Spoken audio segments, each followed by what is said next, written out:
Hey family. Hey.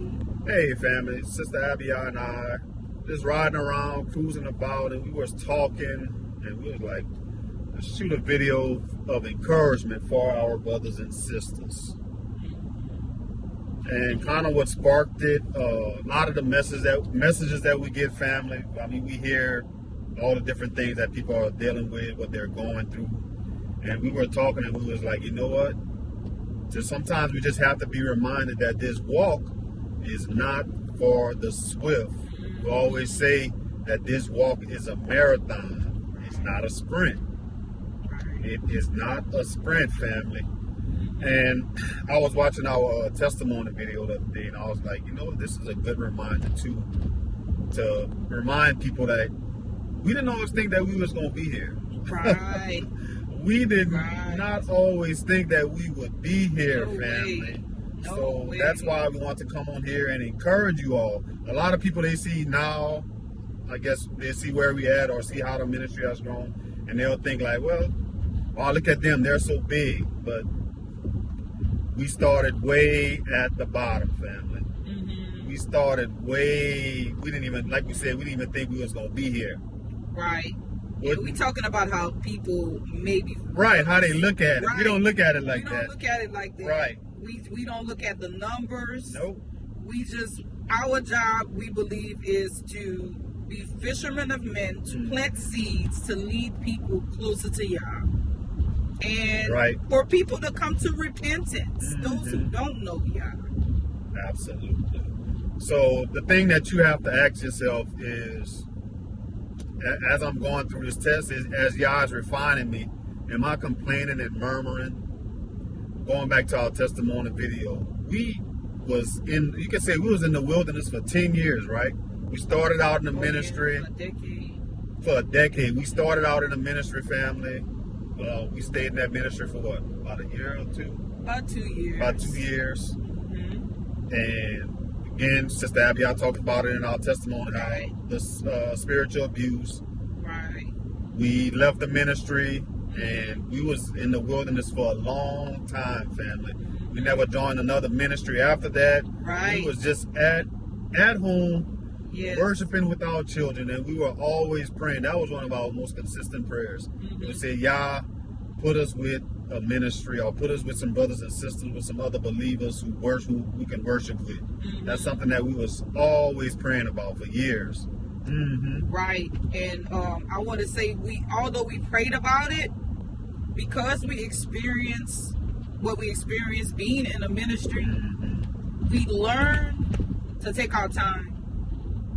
We learned the importance of taking your time in this walk and not feeling like you got to be a part of something right away. And what we're talking about is any kind of ministry, physical ministry, or any kind of ministry where we don't want to speak against ministries, because they have good ministries. So it's not that, but we just want people to know the importance of taking your time, because a lot of time we get messages from people and we hear how people feeling lonely in this walk. And they feel like they're all alone. I only got YouTube. Exactly. Well, we didn't even have that. Well, we had YouTube, but we didn't have the fellowship. We didn't have the fellowship. Because the ministry we were in, although they had messages on YouTube, they had a separate ministry off of YouTube. And you know, some people have that too. But our thing is just to encourage people who are feeling lonely, who are feeling like, oh, you know, like I'm by myself, to not give up, to continue. And again, remember that this walk is not for the swift. Just know that you're going to be tried and tested in your walk. We were tried and tested for a long time. Although we were praying for fellowship again, one thing I would always tell y'all is, please do not put us in a fellowship where we're not going to be on one accord.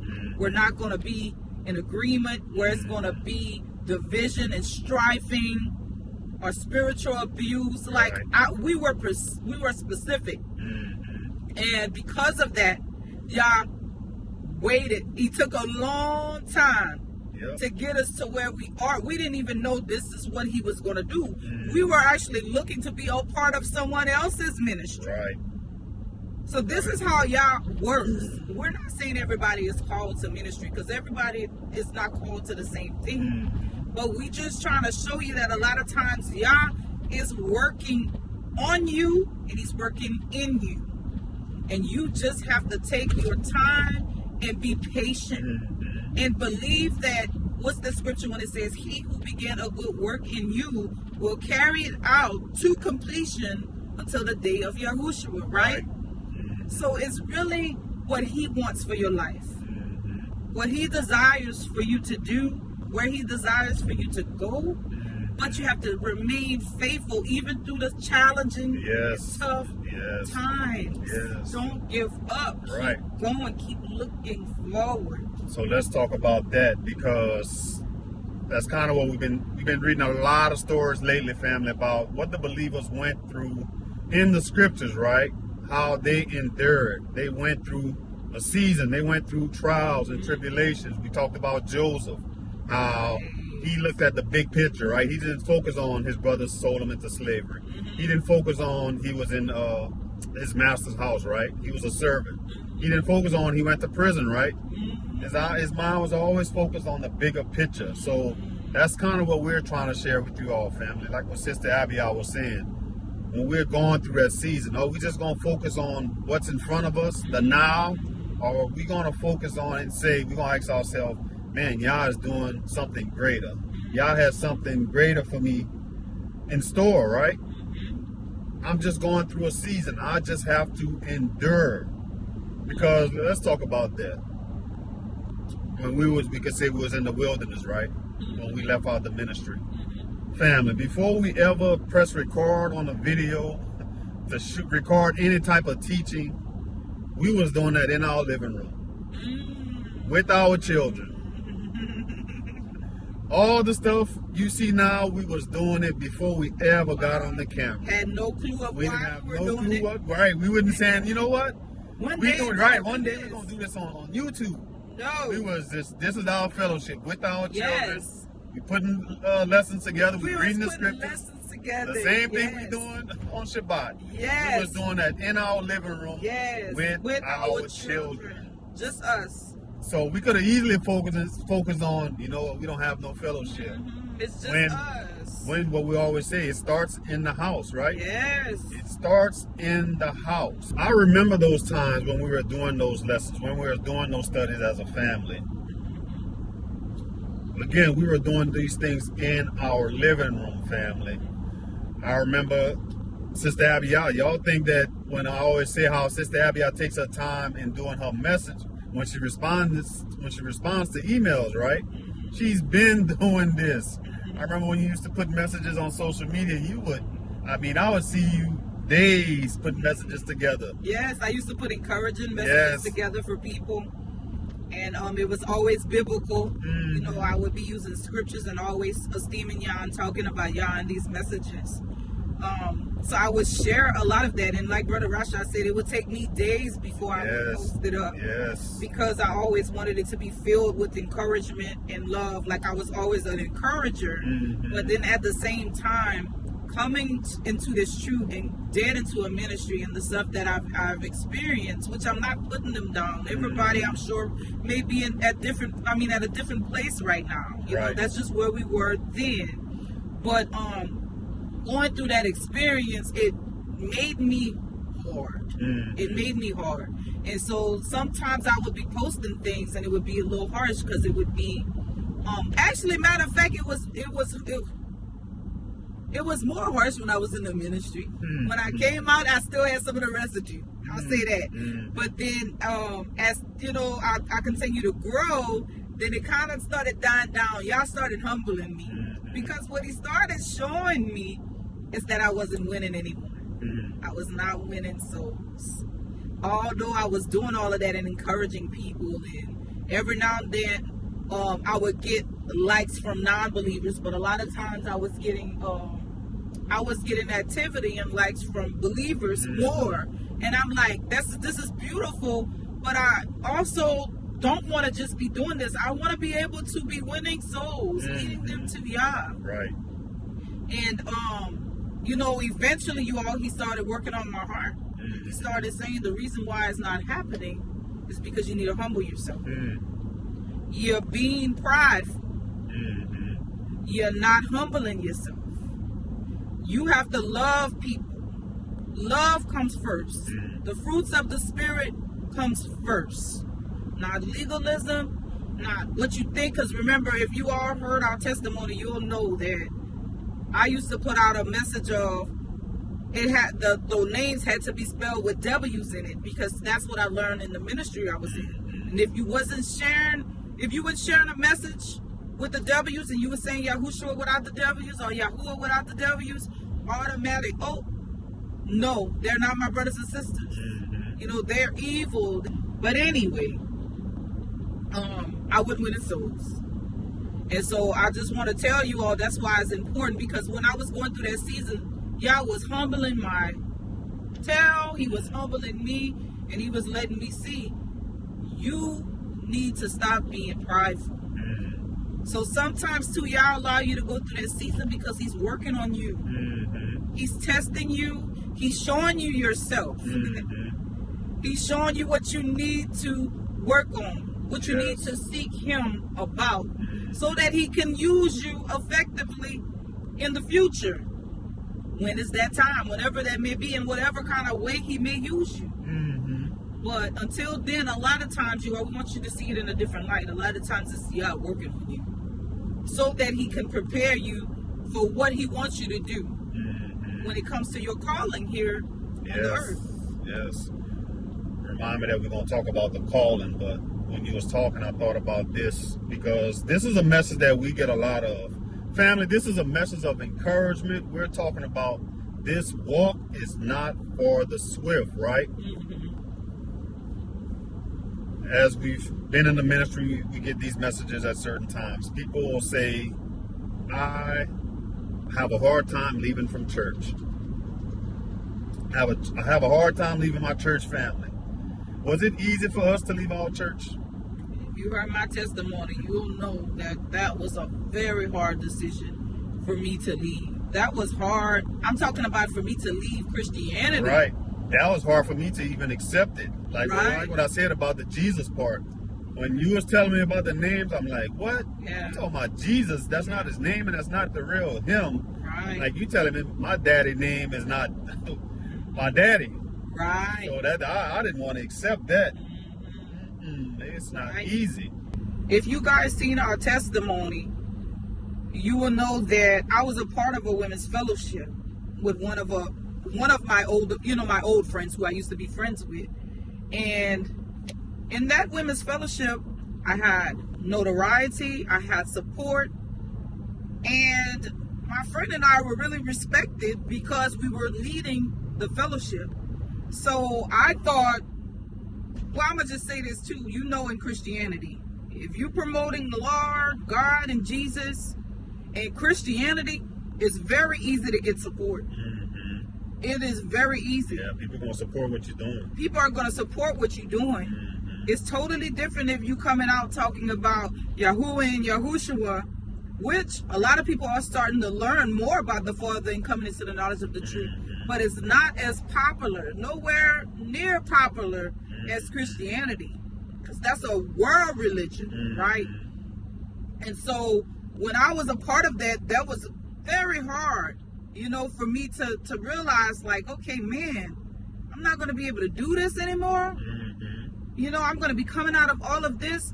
Now I'm coming from, you know, like being respected. I'm coming from being supported. And then now I'm going to being ostracized. Now I'm going to be an outcast. That was something I grieved hard about. You know, I prayed and I grieved, but I still was like, yeah, even though I'm going to have to deal with this, I just pray that you give me the strength to overcome, you know, and to deal with it. And I also was praying to him for him to, you know, just show me the way.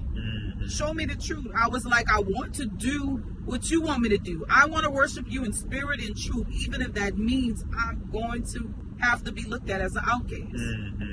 And that's exactly what I did. And even when I came out of that ministry, I never folded. Although I wanted to at times, because I didn't know how I was going to get through that, because it was so painful. I've shared it before. When I had to leave that ministry, I did not want to. That was my brothers and sisters, and I had loved them dearly, all of them. You know, the pastor and his wife, because that's how I came into the knowledge of the truth. And the people in the ministry, I really did see them as my brothers and sisters, you know, stuff like that. And my pastor and his wife, you know, both of them ministered the word. So, yeah, I mean, that was very hard for me. Very, very hard. So when it comes to it being hard, we understand. If anybody understand, we understand. Yes. Because, I mean, I had to walk away from some things. And many of us have. I mean, when you come to the knowledge of the truth, we all have to walk away. We have to walk away. We got to deny ourselves, deny a lot of stuff, get rid of some stuff, stop doing some stuff. Right. And not being attached to the outcome. Because this is very important, you all. If we are attached to the outcome and we are afraid of how people going to not look, I understand you're going through those feelings, but if you're operating for a long time because you're concerned with how people are going to receive you, and you are more concerned with the people than you are in your walk with Yah, then you have to be careful with that, because now you know what that means? That you have created an idol out of those people.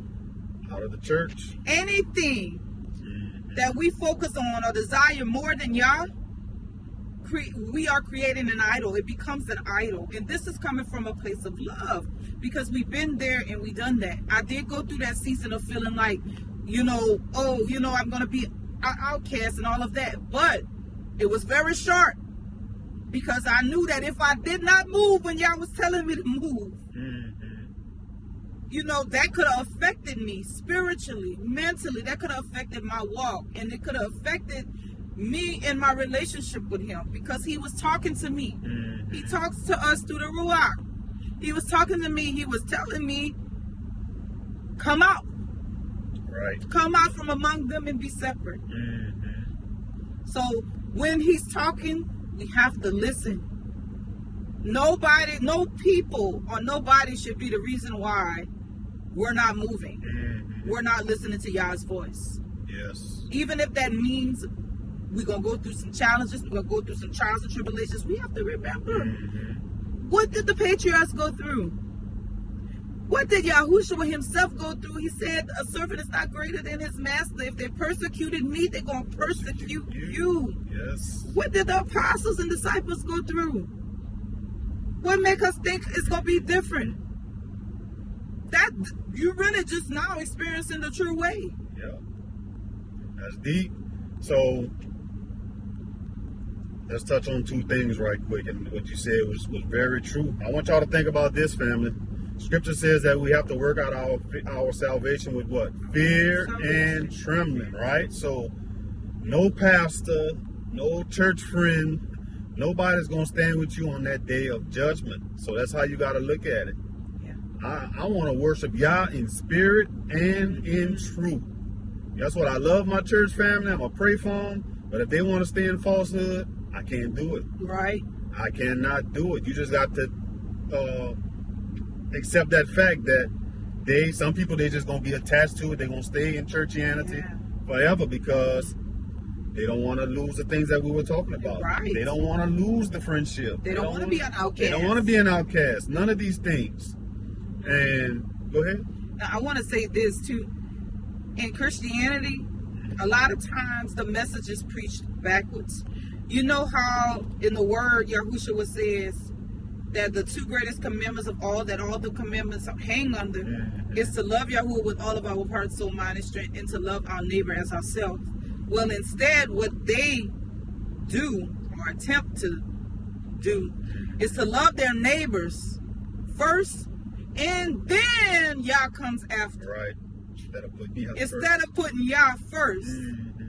Because a lot of times when I would be talking to people and I would hear their conversations, they would often say, you don't love nobody, you gotta love people, you gotta love this, and you gotta love whatever. But they dismiss everything when it's concerning Yah and how we are supposed to love him first. Yep. And be obedient to him first. Yes. Because in loving him first and being obedient to him first, guess what follows? Loving your neighbor as yourself. Yep. Because now you're going to tell them the truth. Now we're talking Exactly. about people who are spiritual, who actually have the Ruach, who are walking in the fruits of the Spirit. We're not talking about nobody that's playing in this walk. Right. We're talking about if you really love Yah with all your heart, soul, mind, and strength, and you are really striving to be obedient to him through Yahushua, you're going to automatically love your neighbor as yourself. Loving your neighbor as yourself is not it's not lying to them. It's not pretending with them. Right. It's not, like building something based on falsehood, where you receive me, but you're not truly receiving the true me. You're receiving a false part of me. Loving your neighbor as yourself is, I'm going to tell you the truth. Not I'm going to just be around you and, you thinking that I'm just like you. I think just like you. No, y'all showed me something different. And if I love you, I'm going to tell you the truth.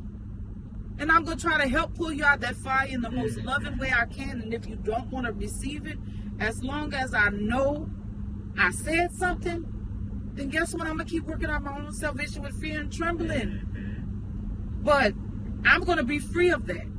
I'm not going to be convicted of, I was around you and I did not share my walk. Because Yahushua says those who are offended of me, if we offended when it comes to Yahushua, he's going to be offended when it comes to us in front of his Father in heaven. We don't want that. He's going to reject us. Absolutely. And I think a part of that too, about not wanting to leave church, how we said people don't want to lose the bonds, they don't want to lose the friendship that they have. They feel like the church is their family. Then when they come into the truth, they're like, I feel alone. There's nobody else. There's just me. I read this story a while back, and it applies to this, and it's so true. There was this lady, her and her husband moved into a neighborhood, and she was complaining to her husband, these people here are not friendly. These were the women around in this neighborhood, they're not friendly. The husband asked her, are you being friendly to them? So that's why we always encourage our brothers and sisters to connect. You can't expect something out of somebody that you're not doing. You show kindness, you show friendship, you're going to receive it. So that's how you got to look at it. Look at it completely different. You have to shift your mindset, family. Right. You got to reach out. You got to be friendly. If you want to have friends in the truth. And there's people with beautiful relationships. So many brothers and sisters that's connected. Right. Many brothers and sisters now, they doing music together. They're not even in the same states. Right. They connecting. So y'all made it for a way for us to connect now. Right. When we was in the ministry, we was connecting with brothers and sisters. We wasn't in the same state. The ministry that we was a part of was brought far away from us, and we felt closeness because everybody was close. Right. And when the opportunity came, we even met with some of our brothers and sisters. Yes, we even met with some of them too. Yes, you never know what's going to happen. But you have to show yourself friendly to receive friends, to receive friendship. So that's how we got to think about it. Right. Right. I agree with you. And I just want to say this too, because we mentioned this plenty of times. Just take your time. We're going to keep saying that over and over again. Take your time when jumping into a new ministry. And I'm talking about a physical. Right. Wanting to go to a physical building, because you see us, because of I would just say it's a natural instinct for us to want a fellowship, for us to want to be in a physical fellowship. That's natural. There's nothing wrong with that. Right. Because even though me and Brother Rusha do this online, and we're going to do this until if Yah says stop, right? We love what we do. We love this. We love connecting with our brothers and sisters. We love being an encouragement and bringing forth edification and leading people to Yah. We love this.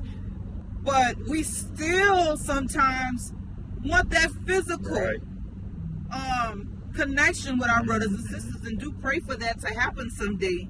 Where we would love for many of us to all meet someday. If y'all provide us with the resources, and we, it would have to be y'all, and people actually expressing that they would want to do it, and where we all could be able to contribute like they did in the scriptures to make something happen.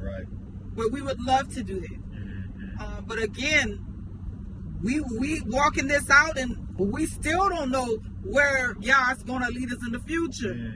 We're just walking by belief. And that's what we all have to do in this walk. You have to walk by belief and trust in YAH. Regardless if you don't understand, regardless if you're feeling lonely, regardless if you're feeling like, man, I miss the church, I miss the fellowship. You still have to say, yeah, I miss it, but you know what? Is it worth me going if I'm not worshiping you in spirit and truth? Is it worth me going if I'm dishonoring you when I know what you gave me, but now I'm going there in pretense when I don't even really believe none of that anymore? A lot of times it's hard to go back when you receive so much truth, because now your heart is going to be convicted. And if it's no longer convicted, it's because you gave over to compromise.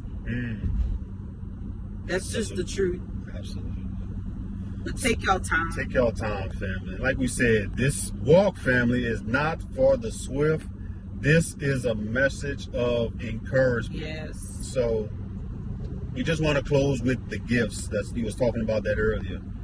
So when you're going through this season, when you feel like you're alone, or you feel like YAH is not answering your prayers, family, just keep focusing and ask YAH to bless you with the gifts, asking him to show you what's his purpose that he has for you in your life, what he wants you to do, family, right?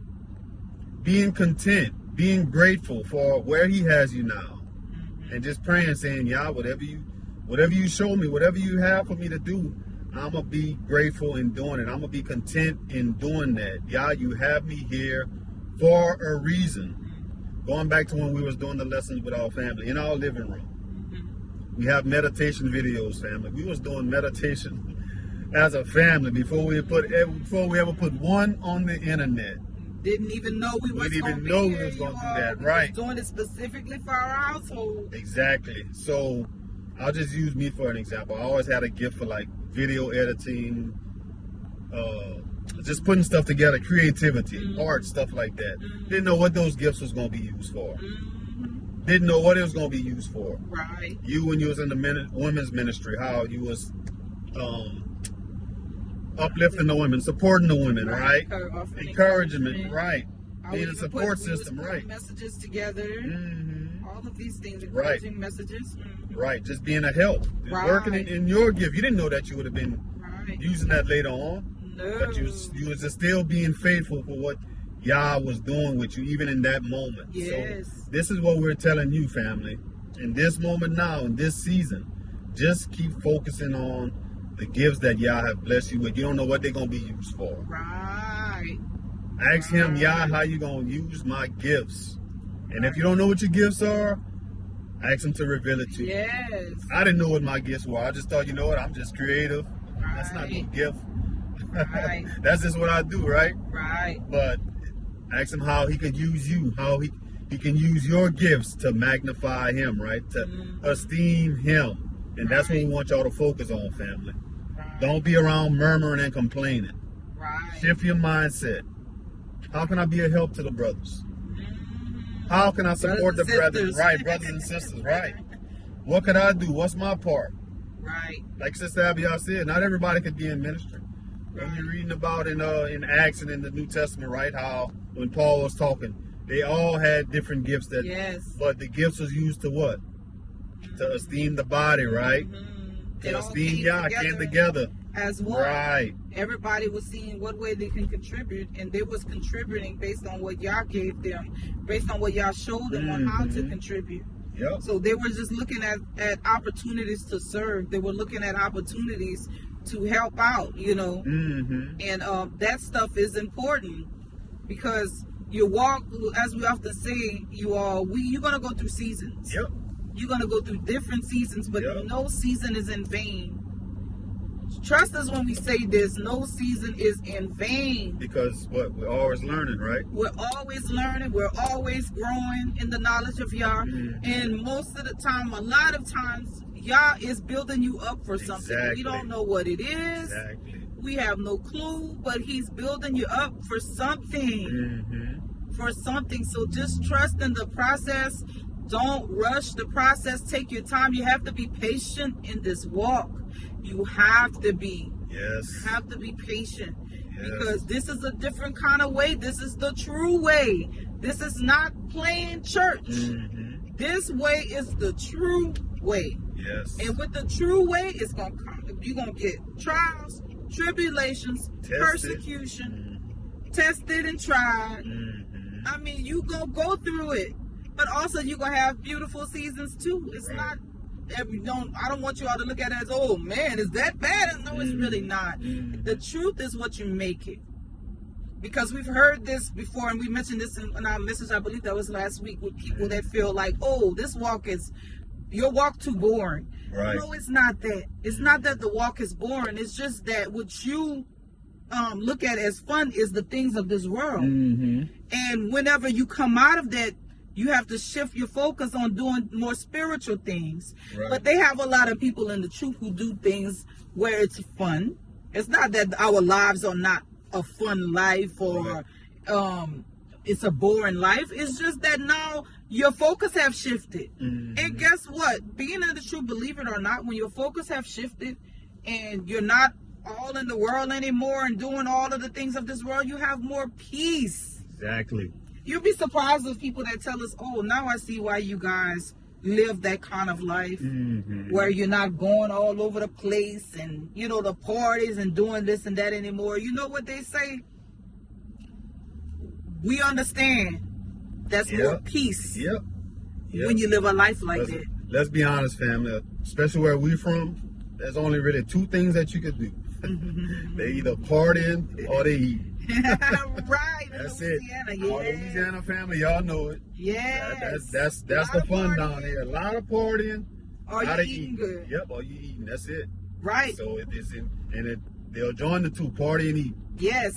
Yes. So really, it's a peaceful life. It's not that it's a bored life. It's a peaceful life. Exactly. It's not bored at all. It's really about where's your priorities. It's really about what's your relationship with the Most High Yah. Mm-hmm. And so when people actually viewing the walk as a bored walk, I'm talking about people who don't know Yah. Simply that's why.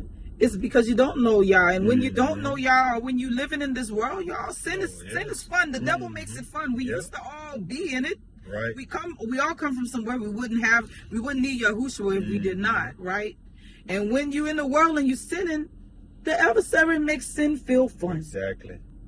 So that's why people look at it as this is a bored life. Mm-hmm. What they're really saying is sin is fun to me. Right. It's just the truth. Mm-hmm. But this life is peaceful to us. Absolutely. We don't miss anything. We don't miss nothing. Like when we see stuff on the news and we like that stuff happen, we like, man, you see we don't miss it. Right. That's why we don't miss that at all. Right. So very true. Family, this was a message of encouragement. We definitely felt like we needed to come on here and share this with you all. For those that's feeling discouraged, for those that feel alone, we just saying shift your mindset, family. This walk is not for the swift, family. It's not for the swift. Don't be murmuring and complaining. Just change your mindset. Stop taking it off, making it about you. Mm-hmm. Look at it. How could you be a help to others? Right. How could you be a help to others? Like what Sister Abigail was saying, when we reading all through our scriptures, they was coming together to make things happen. Right. When we focus on only us, that's when the issues start to happen. Right. That's when the problems come, family. Right. So, again, we pray that this message was edifying. Share your thoughts in the comments. And if we don't talk to y'all in another video, we'll talk to y'all on Shabbat, family.